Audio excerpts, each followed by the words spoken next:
আসসালামু আলাইকুম। তো আজকে আমি একটা সুস্বাদু খাবার বানাবো। এটা অনেক মজা। তো এটার নাম হলো চিকেন উইংস। তার জন্য আমি এখানে তো চিকেন উইংস গুলোকে আমি কেটে নিয়েছি, পরিষ্কার করে নিয়েছি। তো এগুলোকে চামড়া সহই থাকতে হবে। তো এখানে আমি কি কি মশলা নিয়েছি? মরিচের গুঁড়ো, গোলমরিচের গুঁড়ো, আদা রসুন বাটা আর লবণ। এখানে হলো কর্নফ্লাওয়ার আর ময়দা আর একটা ডিম। ময়দা 1 কাপ, কর্নফ্লাওয়ার আধা কাপ। তো আমি এখানে সব মশলা ঢেলে দিলাম চিকেন উইংসের মধ্যে। তো এখানে কর্নফ্লাওয়ারটাও দিয়ে দিয়েছি। এটা আধা কাপ কর্নফ্লাওয়ার আর এটা 1 কাপ।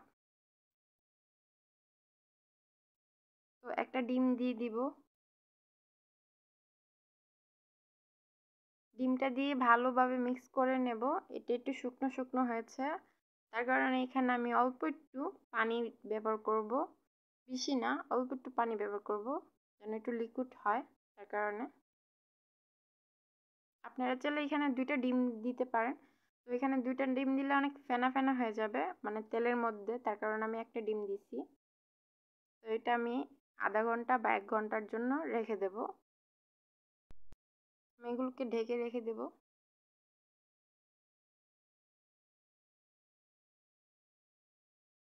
আমার 1 ঘন্টা হয়ে গেছে ম্যারিনেট করা। এখন আমি এগুলোকে তেলে ভাজবো একটা একটা করে।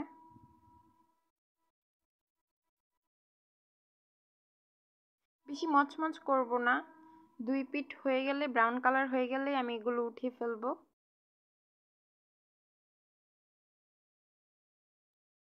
আপনারা চাইলে এটাকে ভালোভাবে মচমচ করে শুধু শুধু খেতে পারবেন।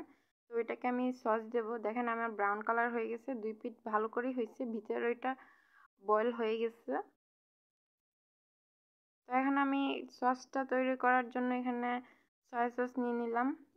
এটা বারবিকিউ সস, সব 1 চামচ করে দিলাম। অ্যান্ড টমেটো সসটা হলো আমি এখানে 2 চামচের মতো দিয়ে দেব। এখানে হলো খাঁটি মধু 1 চামচ। ভালো করে এটাকে মিক্স করতে হবে।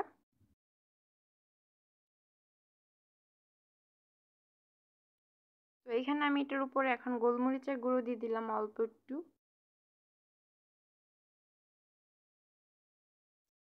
এখন আমার চিকেনগুলোকে ভালো করে সসের সাথে মিক্স করতে হবে। তার কারণে আমি এখানে ফ্রাই প্যানের মধ্যে ঢেলে দিলাম সসটা, আর হালকা সামান্য একটু ওই বাটিটা ধুয়ে পানি ঢেলে দিলাম।